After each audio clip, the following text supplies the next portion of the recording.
नमस्कार साथियों, मेरा नाम है आर.के. सिंह। संस्कृति आईएएस के पीसीएस यूट्यूब चैनल के करंट अफेयर्स सीरीज में आप सभी का स्वागत है। आज के एपिसोड में इस सीरीज के अंतर्गत हम अंतर्राष्ट्रीय घटनाक्रम पार्ट 4 की चर्चा करने वाले हैं। देखेंगे कौन से अंतर्राष्ट्रीय ऐसी न्यूज़ हैं जो आपके परीक्षा के दृष्टिकोण से महत्वपूर्ण हो सकती हैं और उन पर कैसे प्रश्न बन सकते हैं और उनसे जुड़े हुए जो भी तथ्य होंगे उन पर भी प्रकाश डालेंगे। पहले प्रश्न की चर्चा कर लेते हैं। पहला प्रश्न कह रहा, निम्नलिखित में से कहाँ विश्व सामाजिक मंच के 16वें सम्मेलन का आयोजन किया गया था? विकल्प जो दिए गए हैं वो है काठमांडू, नई दिल्ली, बीजिंग और मनीला। अब धीरे धीरे क्या करेंगे, हम अपनी स्पीड बढ़ाएंगे। धीरे धीरे क्या है कि आप इसके प्रति एक तरह से देख सकते हैं कि आप आदी हो चुके हैं और धीरे धीरे इसके प्रैक्टिस में आ चुके हैं। तो मेरा यही कोशिश होगा कि अधिक से अधिक आपको न्यूज़ दी जाए, जिससे क्या हो कि आप उनसे जुड़ी हुई जो भी तथ्य हैं उनको रिकॉल कर पाएँ और आप इससे क्या हो कि अपनी परीक्षा में अधिक से अधिक लाभान्वित हो सकें। तो इसी क्रम में आज का जो प्रश्न है जिसकी हम चर्चा कर रहे हैं, ये कह रहा है कि निम्नलिखित में से कहाँ विश्व सामाजिक मंच के 16वें सम्मेलन का आयोजन किया गया था? विकल्प है काठमांडू, नई दिल्ली, बीजिंग और मनीला। सही उत्तर का चुनाव करना है तो जो सही उत्तर हो जाएगा वो हो जाएगा काठमांडू। कहाँ पर है? तो ये नेपाल में है। इसी की चर्चा कर लेते हैं। विश्व जो सामाजिक मंच है जिसके बारे में कहा गया है कि 16वां जो विश्व सामाजिक मंच सम्मेलन है ये नेपाल के काठमांडू में हुआ था। इसका जो आयोजन हुआ था ये 16 से लेकर 19 फरवरी, कब? 16 से लेकर 19 फरवरी 2024 के बीच में विश्व सामाजिक मंच का आयोजन काठमांडू में हुआ था। एक और दुनिया संभव है कि बैनर तले यह 5 दिन आयोजित यहाँ पर काठमांडू में हुआ था। अगला प्रश्न देख लेते हैं। प्रश्न संख्या 2 क्या कह रहा? निम्नलिखित में से किसे हेग स्थित अंतर्राष्ट्रीय न्यायालय का अध्यक्ष चुना गया है? विकल्प दिए गए हैं Prince Shri Nagendra Singh, John Donohue और जस्टिस नवाफ सलाम, और डी विकल्प है जोस गुस्तावो ग्यूरेरो। आपको सही उत्तर का चुनाव करना है कि इनमें से किसे हेग स्थित अंतर्राष्ट्रीय जो न्यायालय है उसका अध्यक्ष चुना गया है। जो सही उत्तर हो जाएगा वो आपको इसका बताना है कि आखिर इसका सही आंसर क्या हो जाएगा। तो इसका जो सही उत्तर हो जाएगा वो हो जाएगा जस्टिस नवाफ सलाम। यही व्यक्ति हैं। अगर बात करें तो लेबनान जस्टिस नवाफ जो सलाम है, इन्हें अंतर्राष्ट्रीय न्यायालय का अध्यक्ष नियुक्त किया गया है। यह अमेरिका के जॉन डोनोग्यू का स्थान लेंगे जो इनसे पहले अंतर्राष्ट्रीय कह सकते हैं न्यायालय के अध्यक्ष थे। इसमें यह भी आपको पता होना चाहिए कि अंतर्राष्ट्रीय जो न्यायालय है जो वो कहाँ पर स्थित है, तो ये हेग में है। अब आपके लिए प्रश्न है कि जो हेग है आखिर ये किस देश में अवस्थित है। अगला प्रश्न देख लेते हैं। अगला प्रश्न संख्या 3 है। कह रहा है कि हाल ही में अफ्रीका का कौन सा देश मलेरिया वैक्सीन को अपने नियमित राष्ट्रीय टीकाकरण कार्यक्रम में शामिल करने वाला दुनिया का पहला देश बन गया है? विकल्प दिए गए हैं घाना, केन्या, कांगो, कैमरून। देखिए, जब भी इस तरह के प्रश्न आए तो इसके साथ आप मैपिंग को भी रिकॉल करिए कि आखिर घाना कहाँ पर है, केन्या कहाँ पर है, कांगो कहाँ पर है, कैमरून कहाँ पर है। इनकी जो ज्योग्राफिकल लोकेशन है ये आपको पता होना चाहिए। चलिए थोड़ा सा प्रश्न को देखते हैं। तो हाल ही में अफ्रीका का कौन सा देश है जो मलेरिया वैक्सीन को अपने नियमित राष्ट्रीय टीकाकरण कार्यक्रम में शामिल करने वाला दुनिया का पहला देश बन गया है? सही उत्तर का चुनाव करना है कि आखिर सही उत्तर क्या होगा, घाना, केन्या, कांगो, कैमरून। तो देखिए सही जो उत्तर हो जाएगा वो हो जाएगा कैमरून। तो जैसे ही आप कैमरून उत्तर पकड़ते हैं तो आपको पता होना चाहिए कि आखिर जो कैमरून है ये दुनिया में कहाँ पर है, किस कंटिनेंट में है। और थोड़ा सा इसके बारे में हम चर्चा करें तो हाल ही में जो कैमरून देश है इसने अपने नियमित राष्ट्रीय टीकाकरण जो कार्यक्रम है उसमें मलेरिया वैक्सीन को शामिल करते हुए ये रिकॉर्ड बनाया है कि ये दुनिया का पहला देश है जो इस तरह के कार्यक्रम में मलेरिया वैक्सीन को शामिल किया है। बात करें तो 9 अफ्रीकी देश इस वर्ष मलेरिया का टीका लॉन्च करने के लिए तैयार हैं, जिसके कारण से ये न्यूज़ खास तौर पे चर्चाओं में रही है। अगले प्रश्न की चर्चा कर लेते हैं।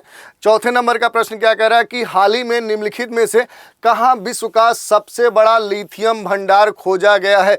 तो ये भी आपको पता होना चाहिए कि आखिर जो लिथियम है ये धातु है, अधातु है, मिश्र धातु है, आखिर है क्या।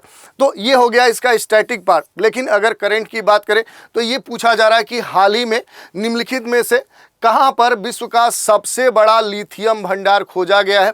विकल्प दिए गए हैं California, Salar de Atacama, Jammu Kashmir और डी विकल्प है ब्राजीलिया। ये 4 विकल्प दिए गए हैं, सही उत्तर का आपको चुनाव करना है। तो बात करें तो जनवरी 2024 में विश्व का सबसे बड़ा जो लिथियम भंडार है वो कहां पर खोजा गया, तो वो कैलिफोर्निया में खोजा गया। ये कहां पर है, तो ये आपको यूएसए यानी अमेरिका में देखने को मिलेगा।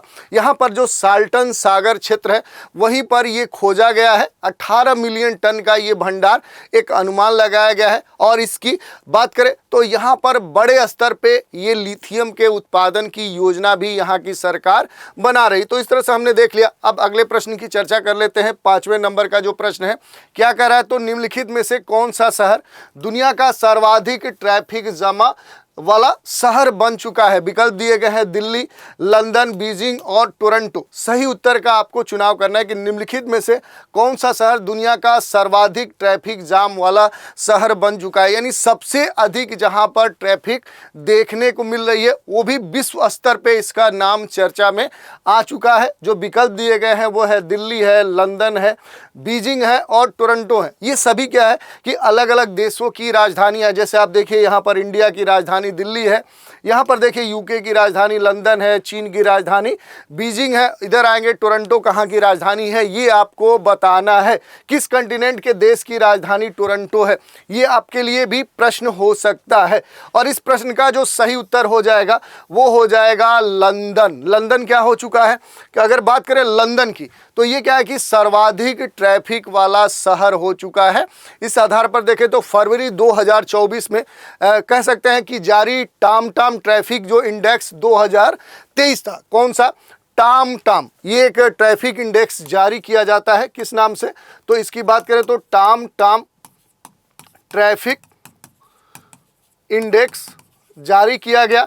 और ये कब के लिए था, तो ये वर्ष 2023 के लिए था। इस इंडेक्स की माने तो इसके आधार पर दुनिया का सर्वाधिक ट्रैफिक जाम वाला जो शहर है वो कौन सा बन गया है, तो वो ब्रिटेन का क्या है कि जो लंदन है वही क्या है कि सर्वाधिक जाम वाला शहर बन चुका है। इसके बाद अगर बात करें तो लंदन के बाद क्या किसका स्थान है, तो वो डबलिन का नंबर आता है। डबलिन के बाद क्या है कि फिर टोरंटो का नाम आता है। तो इस तरह से ज़्यादा यातायात जो प्रभावित वाले जो शहर हैं उनके नाम दिए गए हैं। इसमें अगर बात करें तो बेंगलुरु और जो पुणे हैं, ये 2 भारतीय ऐसे शहर हैं जिन्हें 2023 के दुनिया के 10 सबसे खराब यातायात प्रभावित शहरों में भी शामिल किया गया है। तो 2 अपने देश से भी इसमें नाम शामिल हैं। इसके अलावा अगले प्रश्न की चर्चा कर लेते हैं। फरवरी 2024 में यूरोप में पहली बार कहां से यूपीआई का औपचारिक रूप से प्रयोग शुरू किया गया है। विकल्प दिए गए हैं फ्रांस, इटली, जर्मनी और ऑस्ट्रेलिया। सही उत्तर का चुनाव आपको करना है। तो जो सही उत्तर हो जाएगा वो क्या हो जाएगा, वो हो जाएगा आपका फ्रांस। इसके आधार पर अगर बात करें तो भारत ने फ्रांस के प्रतिष्ठित एफिल टावर पर यूनिफाइड पेमेंट्स इंटरफेस जो यूपीआई है, देखिए बात करें जो यूपीआई है इसका आधिकारिक रूप से शुभारंभ कर दिया है। अब लोग यूपीआई के जरिए एफिल टावर के लिए टिकट बुक कर सकते हैं। क्या कर सकते हैं, यूपीआई के माध्यम से टिकट बुक कर सकते हैं। और यूपीआई को वर्ष 2016 में लॉन्च किया गया था। तो ये भी आपके लिए महत्वपूर्ण है। अगले प्रश्न की चर्चा कर लेते हैं। प्रश्न संख्या 7 ये क्या कह रहा है, तो 15 से 19 जनवरी 2024 को आयोजित विश्व आर्थिक मंच, किसकी, विश्व आर्थिक मंच की वार्षिक बैठक कहां पर हुई थी। विकल्प दिए गए हैं जापान, स्विट्जरलैंड, फ्रांस और जर्मनी। सही उत्तर आपको बताना है कि 15 से लेकर 19 जनवरी 2024 को आयोजित विश्व आर्थिक मंच की जो वार्षिक बैठक है वो कहां पर हुई थी। इन देशों या कह सकते हैं कि इन देशों में से कौन सा सही इसका उत्तर है, ये आपको बताना है। तो जो सही उत्तर हो जाएगा वो हो जाएगा स्विट्जरलैंड। 15 से 19 फरवरी 2024 को विश्व आर्थिक मंच की कौन सी 54वीं बैठक संपन्न हुई थी। ये कहाँ पर हुई थी? तो स्विट्जरलैंड का जो दावोस शहर है, कहाँ पर? जो दावोस सिटी है वहीं पर ये बैठक हुई थी। इस वार्षिक बैठक का जो केंद्रीय विषय था, जो सेंट्रल कह सकते हैं कि शीर्षक था, वो था विश्वास का पुनर्निर्माण। अगर बात करें इसका शीर्षक क्या था, तो विश्वास का पुनर्निर्माण इसका शीर्षक था। पुनर्निर्माण ये इसका शीर्षक था। इसको अगर अंग्रेजी में बोले तो रीबिल्डिंग ट्रस्ट, क्या बोल सकते हैं? शीर्षक ये भी पूछ सकता है, तो रीबिल्डिंग ट्रस्ट। ये इस नाम से क्या है कि ये सम्मेलन यहाँ पर हुआ था, जिसका कह सकते हैं कि ये केंद्रीय विषय था रीबिल्डिंग ट्रस्ट। और विश्व आर्थिक मंच की जो स्थापना है वो वर्ष 1971 में हुई थी। तो ये भी तथ्य आपके लिए महत्वपूर्ण हो जाता है। चलिए प्रश्न संख्या 8 देख लेते हैं, क्या कह रहा है। तो निम्नलिखित में से किस देश ने 1 जनवरी 2024 को आधिकारिक तौर पे ब्रिक्स की सदस्यता ग्रहण नहीं की है? विकल्प जो दिए गए हैं वो है मिस्र, इथोपिया, अर्जेंटीना और ईरान। सही उत्तर का चुनाव आपको करना है। तो जो सही उत्तर हो जाएगा वो हो जाएगा साउथ अमेरिका कंटिनेंट का जो अर्जेंटीना है, वही इसका सही उत्तर होगा। बात करें तो जो ब्रिक्स है और इसके संदर्भ में अगर देखें तो वर्ष 2023 में जोहान्सबर्ग में अर्जेंटीना सहित 6 देशों को इस समूह में शामिल करने का प्रस्ताव मंजूर किया गया था। लेकिन कुछ समय बाद अर्जेंटीना ने नए राष्ट्रपति जेवियर माइली ने अपने देश यानी ब्रिक्स के सदस्य बनने का जो प्रस्ताव था उसे वापस लेने की घोषणा कर दी और अब सिर्फ 5 नए पूर्ण सदस्य ब्रिक्स में शामिल हुए हैं, जिसमें अगर बात करें तो मिस्र शामिल है, मिस्र के साथ इथोपिया शामिल है, इथोपिया के साथ ईरान और सऊदी अरब इसमें शामिल हैं। इस तरह से अब समूह में अगर बात करें ब्रिक्स के तो कुल 10 देश संगठन के सदस्य बन चुके हैं। और अगर बात करें कि आखिर जो ब्रिक्स है, जो यहाँ पर ब्रिक्स की सदस्यता की बात की जा रही है, इसका जो मुख्यालय है वो चीन के संघाई में है। 9वें नंबर के प्रश्न की चर्चा कर लेते हैं। ये क्या कह रहा है, तो जनवरी 2024 में गुजरात में आयोजित 10वें वाइब्रेंट गुजरात समिट की थीम क्या थी? ये पूछा जा रहा है कि जो गुजरात में एक आयोजन हुआ था वो था 10वें वाइब्रेंट गुजरात समिट। पूछा जा रहा है कि इसकी थीम क्या थी, शीर्षक क्या था? विकल्प दिए गए हैं future of AI, AI gateway, AI का विश्व परिदृश्य और डी है gateway to the future.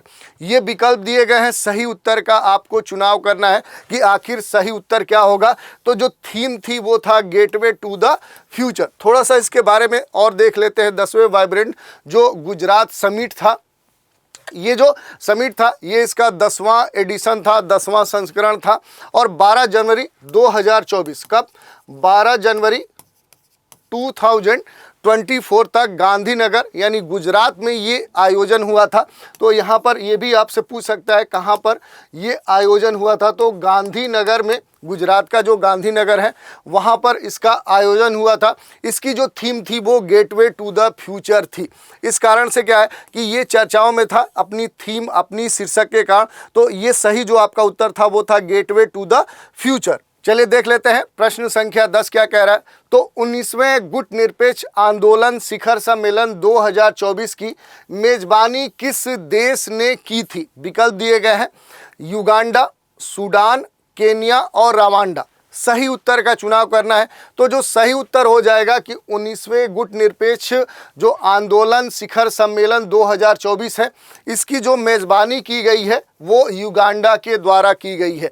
Uganda के जो राष्ट्रपति हैं यावेरी मुसेवेनी, उन्होंने कंपाला में गुट निरपेक्ष आंदोलन के 19वें शिखर सम्मेलन 2024 की मेज़बानी की थी। अगर बात करें कि ये जो सम्मेलन हुआ था, आखिर इस सम्मेलन का थीम क्या था, इसका शीर्षक क्या था, ये आपसे पूछ सकता है कि आखिर इसका टाइटल क्या था जिसके नाम से ये सम्मेलन यहाँ पर आयोजित हुआ था। तो साझा वैश्विक समृद्धि, इसकी थीम क्या थी? तो साझा वैश्विक समृद्धि इसकी थीम थी और इसी के साथ ये सम्मेलन आयोजित हुआ था। तो इस तरह से हमने देख लिया कि शिखर सम्मेलन 2024 कहाँ पर ये आयोजित हुआ था। तो हमने देखा कि युगांडा में कंपाला में इसकी मेज़बानी की गई थी और इसकी जो थीम थी वो साझा वैश्विक समृद्धि था। तो आज के एपिसोड में ये कुछ महत्वपूर्ण अंतर्राष्ट्रीय न्यूज़ थे जो आपके लिए महत्वपूर्ण हो सकते थे, जिन पर हमने प्रश्न के माध्यम से चर्चा की। तो आज के एपिसोड में इतना ही। नए एपिसोड में कुछ नए घटनाक्रम के साथ फिर मिलेंगे।